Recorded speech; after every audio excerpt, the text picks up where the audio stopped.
All right. Well, let's turn to our weekly recap from Meet the Depressed. Good Sunday morning. The stakes are incredibly high as President Trump prepares to address a joint session of Congress Tuesday night. It comes as newspapers around the world are highlighting what appears to be a realignment of U.S. alliances and a stunning turn towards Russia. On Friday, in a heated confrontation in the Oval Office, President Trump and Vice President Vance berated President Zelensky in an explosive and unprecedented televised showdown. Now, U.S. officials say the path to a peace deal to end the war in Ukraine is deeply uncertain and wholly dependent on the Ukrainian leader's next steps. Since the clash, Trump administration officials have also discussed whether to pause U.S. military aid to Ukraine, according to two administration officials, though it's unclear whether or when the president would take such a step. The meeting took a sharp turn when the vice president mentioned talks with Russian President Putin. The path to peace and the path to prosperity is maybe engaging in diplomacy. Okay, so this is a weird moment where J.D. Vance is right. Now I want to just say as a kind of a preface disclaimer, none of this means that I think that they are actually for peace for the right reasons, that they're at all consistent with this. But I think we really need to get over looking at the people and just looking at the policy. And I think it's indisputable that diplomacy is a good thing to pursue. If you care about Ukrainians, it's a good thing to pursue. Of course, Trump doesn't always pursue diplomacy, but in this case, he is. And another thing is turning towards Russia is an interesting way of saying he's trying to force Zelensky into a negotiation. Yeah, exactly. That's the framing from Meet the Depressed, is that this is a sharp change in U.S. alliances. We're turning toward Russia. No, we're just turning toward no longer, it looks like, funneling tens of billions of dollars into a proxy war, and we're talking about ending the war. That's what this is. Like, I don't think the U.S. and Russia are about to become best friends. Right. Even if Trump really seems to like Putin a lot, I don't think we're going to be seeing like a changing U.S. alignment here as is being discussed. They're just basically saying, hey, we're talking about bringing this proxy war to an end, and that's why when J.D. Vance brought up like that, hey, we think it's good to be engaging in diplomacy, even though across the board that's not true. Zelensky got triggered, and it was Zelensky, contrary to what is now the conventional narrative, it was Zelensky who got confrontational, and he challenged J.D. Vance over that and tried to basically lecture him, as we'll see a little bit of here.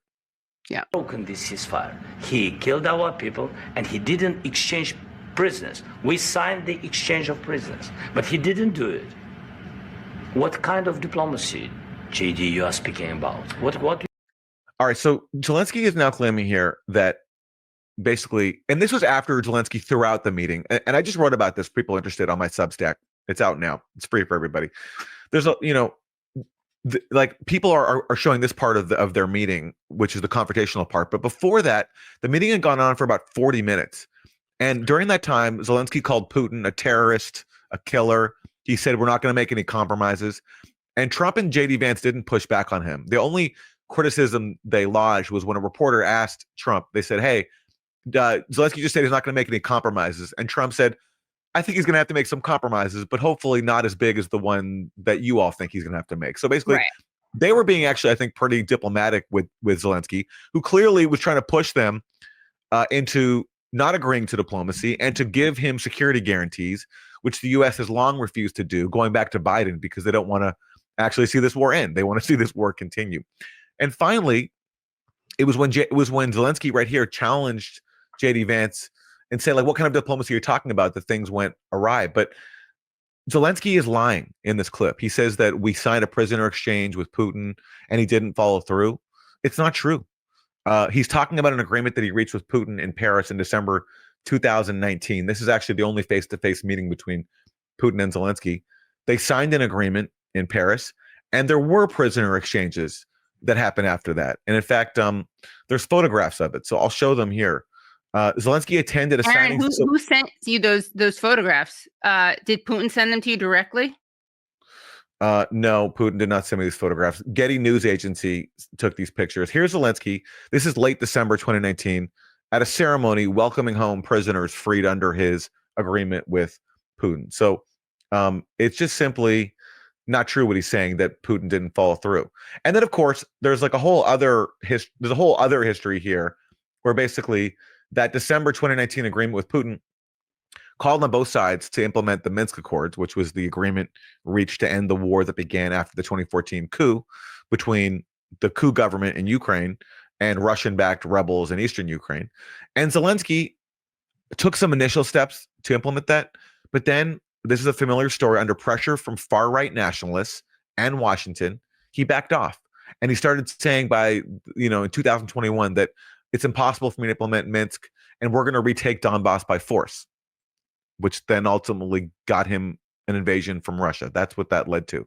So this claim that he's making that we can't negotiate with Putin, it's undermined by the record. And he outright lied in saying that Putin didn't release prisoners under the deal, because as we can see there from those pictures, Zelensky attended a ceremony where those prisoners were released. So there's just a lot of falsification. Of course, no one is going to fact check him on this, because his lies serve the pro-war narrative. So let's hear more from Meet the Depressed. What do you mean? I'm talking about the kind of diplomacy that's going to end the destruction of your country. Yes, but if you Mr. President, with respect, I think it's disrespectful for you to come into the Oval Office and try to litigate this in front of the American media. The meeting then descended into a shouting match. During the war, everybody has problems. Even you, but you have nice ocean and don't feel now, but you will feel. Do you know why Zelensky's saying, everyone has problems during a war? Because this was after J.D. Vance brought up the fact that there's videos of Ukrainian military forces literally grabbing people off the street, pushing them into vans to force them off to the front lines and die. And by the way, as we talked about recently on Useful Idiots with a Ukrainian professor, these people who are being kidnapped to go off to die are lower class Ukrainians. Wealthier people are, able to evade conscription. Lower class people are being literally kidnapped to go off to fight. And that's what J.D. Vance was referencing. And this is where Zelensky grew defensive. It in the future. God bless. You don't know that. God bless. God bless. You will not have a war. Don't tell us what we're going to feel. We're trying to solve a problem. Don't tell us what we're going to feel. So this is what Zelensky just said, is that you have an ocean, so you don't feel pain, but you will. Basically saying you guys aren't as close to Russia as we are, but this is going to affect you guys, and it's the implication being that Putin is going to take over the world or try to take over the world. We've heard this. He's adopting the Adam Schiff talking point that the United States aids Ukraine so that we can fight Russia over there. Right. We don't have to fight Russia here. And that's been the dominant bipartisan line for years now, especially in the Russiagate era. And Zelensky's been hearing that, so he's trying it out on Donald Trump. The problem is, this is the worst audience possible, because Trump has been targeted precisely because he favors diplomacy with Russia. And here's Trump taking offense, saying, "Don't threaten us." And the idea that like Russia and the U.S. will have to fight a war unless the U.S. keeps arming Ukraine, it's just so ridiculous. If anything, the proxy war makes war a lot more likely, as Trump actually pointed out to Zelensky. And he's right. Yeah. I'm sorry to say, but he's right. Not telling you, because you're in no position to dictate that. That's Remember exactly this. You're in no position to dictate what we're going to feel. We're going to feel very good. Feel influence. We're going to feel very good and very strong. You will feel influence. You're right now not in a very good position. I like the sort of holistic talk here. It's like, you don't like, Trump's actually, I think, communicating. I mean, you don't tell me how I feel. Okay. That's right. You have to practice nonviolent communication. Okay? Exactly. I'm responsible for how I feel. You're responsible for how you feel. Let's both be in our feelings, but don't tell me how I feel. Okay. Because that's aggressive. Well, who was the person who kept talking about that? One of the other people we had on, Dan Crenshaw or something, did some psychobabble stuff too.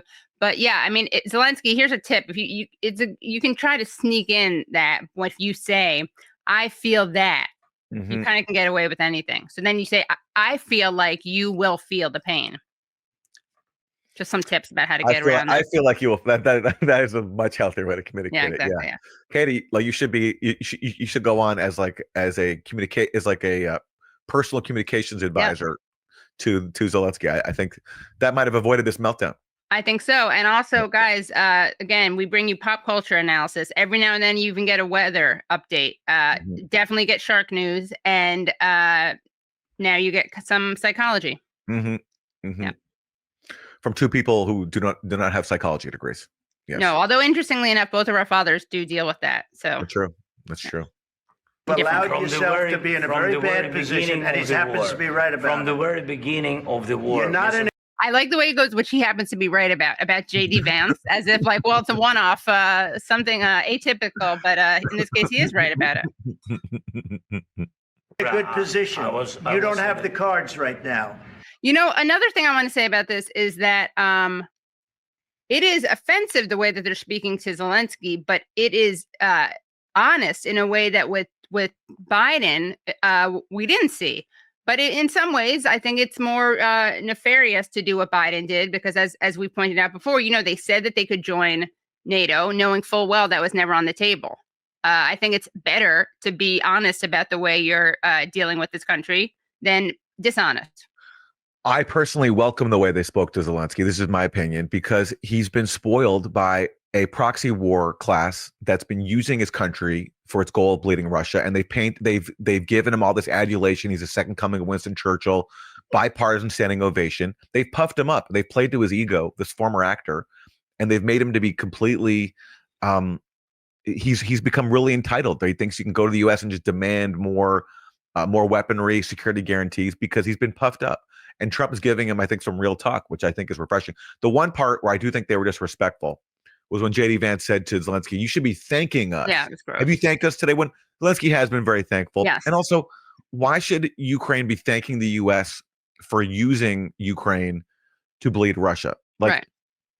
Thanking the U.S. for military support that has led to Ukraine's destruction, when, of course, the U.S. doesn't care about Ukraine's well-being. As the Biden administration laid out, as multiple neocons have laid out, the goal was to use Ukraine to bleed Russia, you know, to like what's that line from Mike Johnson? Like, I'd rather be sending them our bullets than our young boys. Yeah. Some Yeah. creepy, weird comment, but it's true. It's like sacrificing young Ukrainians with our bullets. And there's no reason for Zelensky to be thankful about that at all, because he's been used. He's a tool. Right. Right. Unfortunately, he doesn't realize that. And he thinks he's actually in charge here, to the point where he can get into a confrontation with the president of his chief sponsor, which has been a disaster for him.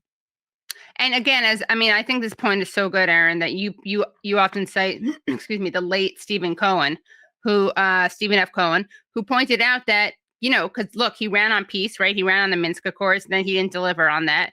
And you have a very scary neo-Nazi movement, in some ways incorporated into the Azov battalion. I mean, my point is it's bigger than the Azov, but there are people in the Azov battalion from that. And they are scary, and they threatened him, which you even see on video, right? They threatened him. And in order for Zelensky to be able to stand up to those people, he would have needed a lot of support from the United States, but he didn't get that. You know, Stephen F. Cohen told me, there's a very famous clip of this. We did an interview in October 2019, just as Adam Schiff was leading this push to impeach Trump for pausing weapons to Ukraine while pressuring Ukraine to investigate Joe Biden and other matters, including the origins of Russiagate. And Stephen F. Cohen said that rather than trying to impeach Trump for pausing weapons, we should be encouraging Trump to help Ukraine, help Zelensky stand up to the far-right fascist thugs who are threatening his life, and we should be helping him make peace. And of course, Stephen F. Cohen was ignored, and that helped give us the war we're in right now. Right. It's a real, so, you know, ignored and maligned. Yes, and which speaks to, I think Stephen F. Cohen would agree, it's not Trump who's selling out Ukraine now. It was Washington. It was the bipartisan consensus of using Ukraine to bleed Russia. They sold out Zelensky because they didn't back up the peace mandate that he was elected on, that so many Ukrainians across the spectrum were excited about, because Zelensky, an outsider, was promising to make peace. And initially, I have to say, he took some steps that were positive toward that goal. But without the U.S., his chief sponsor, backing him up, he couldn't stand up to the far right in Ukraine. And that helped give us the mess we're in right now. Right. And also, we should point out all the terrible things that Trump did do, right? So he reversed Obama's refusal to send Javelin weapons. He, you know, as much as people call him Putin's boyfriend, right? He sanctioned Russia for their involvement in the annexation of Crimea, increased its security assistance to the Ukrainian military, approved a plan to provide lethal munitions to Ukraine. Yeah. Trump certainly could take responsibility for his role in fueling all of this, rather than just saying that it's Ukraine that should be thankful to him. When in fact, he did play a role in bringing us to where we are. He also tore up a really important arms control treaty that massively escalated tensions with Russia, and that Russia tried to address before it invaded. So Trump certainly shares responsibility for this mess. But to his credit, he's now trying to end it. It looks like, or he's talking about ending it, which is better than Joe Biden, who wouldn't even speak to Russia and whose answer was only to go to Congress every once in a while and ask for, billions of dollars, tens of billions of dollars to keep funding this horrible war. Let's go back to Meet the Depressed. Thus, you start having Not playing cards. Right now, you don't. You're playing cards. Mr. President. You're playing cards. Serious. You're gambling with the lives of millions of people. You're gambling with World War III. I think, by the way, I'm not sure, but I think when he says your card, you don't have the cards, and he goes, "I'm not playing cards. I'm very serious." I think Zelensky may not know what what that idiom is. I think he actually thought maybe Trump was accusing him of being unserious and playing cards, but I'm not sure. But that's what I thought. And again, having poker night in the presidential palace rather than you being a wartime president. Who knows? Yeah. You're gambling with World War III. And what you're doing is very disrespectful to the country, this country. That's back to you. Far more than a lot of people said they should have. Have you said thank you once this entire meeting? No, in this entire meeting, have you said thank you? Today. That's just Ukraine's gross. JD. ambassador to the U.S. at one. Yeah, that was lame from JD. Just that's him saying, kiss the ring, young man. Exactly, bow down and thank your wonderful leader here, Trump, for all he's done for you. No, that's the one part where I do think he was disrespected. On top of the fact that a reporter from a Trump-friendly news network was like, "How come you don't ever wear a suit?" Which was just that was a bully move as well. Okay, we have so many clips to get to, so let's try to get this. Point hid her face in her hands. A White House. That's the Ukrainian ambassador who hid her face in her hands because Zelensky. I mean, he. Before they got into this fight, Trump said, he said, "Yeah, we're going to." A reporter asked, "Are you going to continue to arm Ukraine?" And Trump said, "Yes, we are." So, Zelensky was getting not everything he wanted, but at least Trump was saying we're going to continue arming Ukraine. But he had to then confront JD Vance when JD Vance talked about diplomacy, and now even that might be in jeopardy. There's apparently a review going on because after this happened, they kicked Zelensky out of the White House and they canceled this minerals deal in which Ukraine was going to sign over, its mineral rights to the U.S., which was going to make Trump really happy because he could brag about how he's ripping off Ukraine by taking its valuable minerals. But now that's in jeopardy too. It looks like. So it was not a good move by Zelensky. Official tells NBC News that following the confrontation, President Zelensky was asked to leave the White House. A planned joint news conference abruptly canceled. A minerals deal that was completed left unsigned. President Trump posting on social media he disrespected the United States of America in its cherished Oval Office. He can come back when he is ready for peace. The confrontation comes just days after the U.S. sided with Russia over Europe at the United Nations, opposing a resolution condemning Russian aggression on the third anniversary of its invasion of Ukraine. The Oval Office showdown was cheered in Russia. Putin ally Dmitry Medvedev writing, quote, "The insolent pig finally got a proper slapdown in the Oval Office." As U.S. military support for Ukraine hangs in the balance, President Zelensky weighed in on Fox News. So I'm not hearing from you, Mr. President, a thought that you owe the president an apology. No, I respect the president and I respect American people. And I think that we have to be very open and very honest. And I'm not sure that we did something bad. This is so sensitive. Just a ceasefire without security guarantees. This is so sensitive for our people. I'm speaking like a president of a people who are in this struggle 3 years, and they just want to hear that America on our side and that America will stay with us, not with Russia, with us. And joining me now is the Speaker of the House. Well, Zelensky refusing to apologize, which, you have to give him credit. He's not backing down in the face of bullying from his chief sponsor, from Trump. A lot of people, I think, would, but he's in trouble now. He's in trouble. And I think this derives from him being coddled and puffed up by NATO proxy warriors who gave him a really inflated ego and painted him to be this heroic figure simply because he was letting the U.S. and its allies use his country for their goal of bleeding Russia. And now he's facing the consequences of that. And let's first hear from Secretary of State Marco Rubio, who... And one second, Eric, I just want to say that what's interesting about what you just said is that imagine if, and here's a little preview, but imagine if the United States reacted to Netanyahu the way they do to Zelensky. Well, yeah, that'd be amazing, right? If the U.S. can be consistent on that and like using the leverage it has over its proxies. But of course, we'll never see that when it comes to Israel. In fact, we'll just see people kissing the ring. We'll be kissing Netanyahu's feet.